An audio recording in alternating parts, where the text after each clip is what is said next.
Assalamualaikum warahmatullahi wabarakatuh. Marilah pertemuan ini kita awali bersama dengan bacaan basmalah. Bismillahirrahmanirrahim. Kita masih dalam bulan puasa. Marilah kita isi bulan puasa ini dengan menambah keimanan dan ketakwaan kita kepada Allah. Dan semoga apa yang kita lakukan kali ini, belajar juga untuk beribadah, dapat meningkatkan keimanan kita kepada Allah Subhanahu wa Ta'ala. Baiklah, kita akan langsung ke pembahasan. Kita masih melanjutkan pembahasan terkait dengan konsep mall. Kita pada implementasi konsep mall, jadi seperti minggu kemarin atau pertemuan sebelumnya kita sudah membahas yaitu rumus empiris dan rumus molekul. Untuk pertemuan ini nanti kita akan masuk kepada stoichiometri yang terkait dengan persamaan reaksi atau sering juga dinamakan dengan stoichiometri reaksi begitu. Nanti ada dua yang akan kita bahas yaitu peranan koefisien persamaan reaksi di dalam perhitungan kimia serta nanti reaksi pembatas. Jadi implementasi yang pada pertemuan ini kita lebih fokus dulu pada peranan koefisien persamaan reaksi di dalam perhitungan kimia atau hubungannya nanti dengan perhitungan kimia. Sekali lagi, ini merupakan bagian dari stoichiometri reaksi. Kita sudah pernah membahas persamaan reaksi. Jadi di dalam persamaan itu kan ada zat-zat yang terlibat di dalam reaksi yang dituliskan dengan rumus kimia. Di depan rumus kimia itu dituliskan suatu bilangan yang kita namakan dengan koefisien yang menunjukkan banyaknya molekul yang bereaksi ataupun hasil reaksi. Jadi koefisien persamaan reaksi ini menunjukkan banyaknya partikel zat yang terlibat di dalam reaksi. Karena perbandingan banyaknya partikel itu juga sebanding dengan jumlah mol. Ya, jadi memang konsep mol awal kan mol itu sama dengan atau banyaknya partikel sama dengan mol kali bilangan Avogadro. Artinya antara jumlah partikel dengan mol itu kan berbanding lurus. Sehingga kalau di situ menunjukkan banyaknya partikel juga menunjukkan banyaknya mol yang terlibat di dalam suatu reaksi. Sama. Sehingga nanti apabila kita menjumpai suatu persamaan reaksi, tapi tentunya persamaan reaksi yang sudah disetarakan ya, tidak hanya persamaan reaksi gitu saja. Jadi di dalam suatu persamaan reaksi yang sudah disetarakan, koefisien persamaan reaksi ini memegang peranan penting. Jadi misalnya saja ini saya menuliskan persamaan reaksi antara zat A direaksikan dengan zat B, menghasilkan zat C dan zat D. Ini masing-masing wujudnya padat, larutan, dan gas. Apapun wujudnya di sini atau fasanya. Di mana antara A, B menghasilkan C plus D, ini masing-masing memiliki koefisien P, Q, R, dan S. Artinya P ini koefisien miliknya A, Q miliknya B, R ini koefisien miliknya C, sedangkan S koefisien miliknya D. Maka di sini akan berlaku bahwa perbandingan koefisien dari persamaan reaksi P, Q, R, S ini, jadi apabila kita bandingkan antara P banding Q banding R banding S gitu, menunjukkan perbandingan mol zat yang terlibat di dalam reaksi. Jadi sekali lagi, perbandingan koefisien menunjukkan perbandingan mol. Itu aja secara sederhana. Saya ulangi. Perbandingan koefisien menunjukkan perbandingan mol. Sehingga akan berlaku rumusan koefisien A dibagi dengan koefisien B, jadi misalnya ini P banding Q gitu ya, ini koefisiennya zat A ya, membacanya bukan koefisien A, koefisien zat A dibanding koefisien zat B, misalnya dalam contoh ini P dibanding Q, itu akan sama dengan molnya zat A dibanding dengan molnya zat B. Ini ya kuncinya. Jadi ini aja rumusnya nanti. Selain perbandingan mol, koefisien ini juga menunjukkan perbandingan mol, bahwa perbandingan koefisien persamaan reaksi nanti akan menunjukkan perbandingan volume zat-zat yang berwujud gas. Hanya perbandingan zat yang berwujud gas ya. Jadi kalau pada contoh yang ini, persamaan ini kan yang berwujud gas hanya satu ya, kita nggak bisa membandingkan gitu. Tapi misalnya aja pada contoh yang lain, misalnya aja saya zat A plus B menjadi C dan D, P, Q, R, S sama, tapi saya ubah ini hanya contoh aja. Ini ada dua zat yang menunjukkan wujudnya gas, yaitu B dan C. Yang masing-masing koefisiennya Q dan R.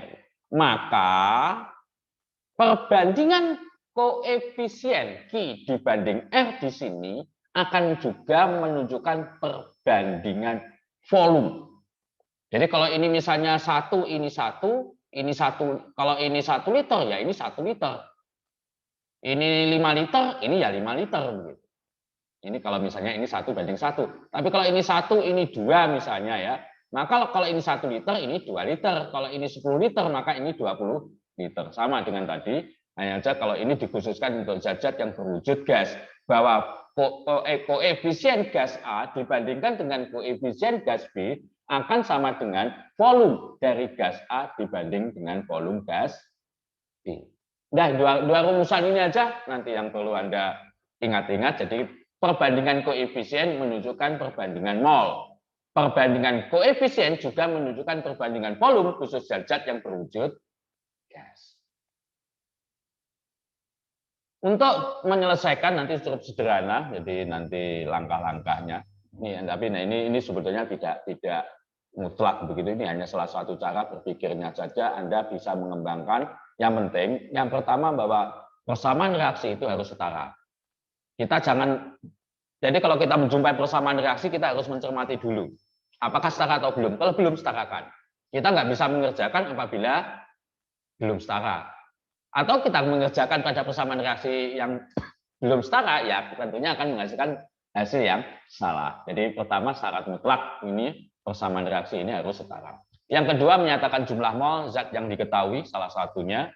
Jadi artinya perbandingan koefisien tadi adalah menunjukkan perbandingan mol. Jadi kalau di situ masih dalam bentuk jumlah partikel atau volume ataupun dalam bentuk apalagi massa, itu harus dikonversi dulu. Ingat, jadi semuanya perhitungan itu harus melalui terminal mol. Jadi kita konversi ke dalam bentuk mol. Setelah mol mudah nanti.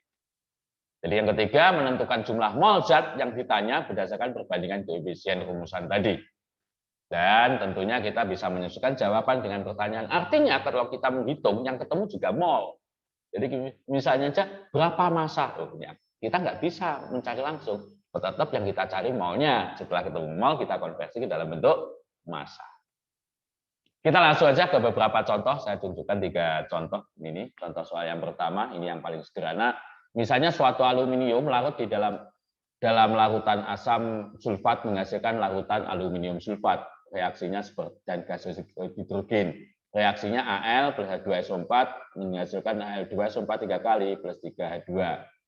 Ini tidak selalu, ini kebetulan saja ini sudah disetarakan ya koefisiennya 2, 3, 1, 3.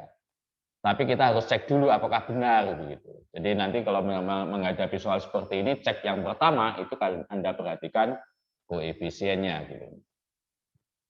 Apakah sudah setara atau belum? Yang di sini pertanyaan ini memang sederhana. Berapa mol gas H2? Jadi ini berapa mol? Yang ditanyakan mol. Kalau mol berarti kan dasar. Dan mol larutan aluminium sulfat yang dihasilkan jika digunakan 0,5 mol aluminium. Jadi ini 0,5, ini berapa dan ini berapa. Hanya itu aja. Ini sederhana pertanyaannya karena memang ini dasar. Jadi koefisien persamaan reaksinya 2, 3, 1, 3. Maka kalau ini kan hasilnya mol gas hidrogen dibanding mol Al begitu ya, kan sama ya. Ini kan perkalian silang sama dengan koefisien H2 per koefisien Al. Setelah perkalian silang, salah satu yang kita cari yaitu jumlah mol gas hidrogen sama dengan 3/2 koefisien H2 per Al. Koefisiennya Al, H2-nya kan ini 3 dan yang diketahui kan 2. Jadi 3/2 kali 0,5 sama dengan 0,75. Dengan cara yang sama, yang dicari ini adalah L2SO4 3 kali, berarti 1/2 kali 0,5. Sehingga kita bisa mendapatkan perbandingan mol zat-zat yang ditanyakan itu 0,5 mol Al, 0,25 mol Al2SO4 3 kali, dan 0,75 mol H2. Contoh yang kedua, lebih kompleks. Jadi misalnya aja 5,6 gram besi, di mana airnya 56, dilakukan dalam larutan asam klorida sesuai reaksi ini. 2Fe plus 6HCl menjadi 2FeCl3 plus 32. Ini kebetulan juga sudah disetarakan. Tentukan berapa volumenya jika diukur pada keadaan STP. Nah, di sini yang dilarutkan ini atau yang direaksikan dalam atau yang diketahui di sini dalam satuan gram. Nah, ini harus dikonversi dulu, harus dalam satuan mol. Di mana mol Fe di sini kan sama dengan massa Fe dibagi AR Fe. Karena yang diketahui di sini adalah masanya Fe, maka kita berusaha mencari molnya dari Fe. Di mana setelah kita hitung ketemu 0,1 mol. Baru setelah kita mendapatkan salah satu atau banyaknya mol salah satu zat, kita bisa mengetahui mol yang lain. Jadi kalau ini 0,1, Fe ini 0,1 ya. Ini kan kalau kita ngawang aja, kalau 2 0,1, kalau 6 berapa? Ya 0,3. Kalau 2 ini juga sama dengan 0,1. Kalau 3 0,15 ini ngawang aja ya. Tapi kalau kita masukkan dalam rumus, karena yang ditanyakan adalah gas H2, koefisiennya 3, di mana yang diketahui koefisien dari Fe tadi adalah 2, berarti 3/2 kali 0,1 sama dengan 0,15 mol. Ini banyaknya mol dari gas H2. Nah, yang ditanyakan bukan molnya H2, gas H2, tetapi yang ditanyakan adalah volume gas H2. Karena ini dalam keadaan STP berlaku volumenya sama dengan mol kali 22,4 sama dengan 3,36 liter. Yang ketiga, jadi contoh yang ketiga, ini lebih kompleks yang saya berikan. Jadi misalnya saja sebanyak 32 gram kalsium karbida CaC2 dilarutkan dalam air menghasilkan gas asetilin C2H2 menurut reaksi seperti ini. Tentukan berapa mol CaC2. Tentu kalau ini tanpa diperintah. Ya, jadi sebetulnya pertanyaan A ini tanpa diperintah pun kita harus mencari. Mengapa? Karena untuk mencari mol-mol yang lain kita harus mencari mol ini. Jadi pertanyaan A ini sebetulnya tanpa ditanya harus kita kerjakan, harus dicari dulu. Jadi pertanyaannya sebenarnya hanya B dan C ini. Massa CaOH2 kali yang dihasilkan dan volume gas asetilin yang diukur pada keadaan standar. Maka pertama mol CaC2, jadi kita tadi 32 dibagi massa CaC2, Ca 40 tambah C kan 12 kali 2, 24, berarti kan 64, 32/64, berarti 0,5 mol. Perbandingan koefisiennya ini 1, 2, 1, 1, gitu ya. Yang ditanyakan ini kan mol CaC2, kalau CaOH2 kali ini kan 1, ini 1, berarti perbandingannya 1/1, ya. Berarti CaOH2 kalinya juga 0,5 mol.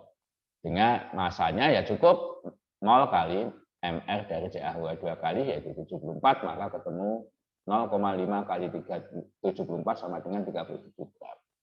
Dan mol C2H2 ini kan juga sama. Perbandingannya ini koefisiennya 1, ini 1, ya ini 1, ini kan 1. Berarti kan molnya juga 0,5 mol. Hanya saja volumenya karena keadaan standar dikalikan dengan 22,4 ketemu 11,2 liter. Soal-soal tadi sebenarnya adalah soal dari buku terbitan dari e-book ya, e-booknya Utari, tetapi soal-soal ini diambil dari buku James Brady. Serasa itu pertemuan kita pada kali ini. Semoga bermanfaat. Silakan Anda selain nanti berlatih, dan insya Allah nanti akan saya share latihan soalnya.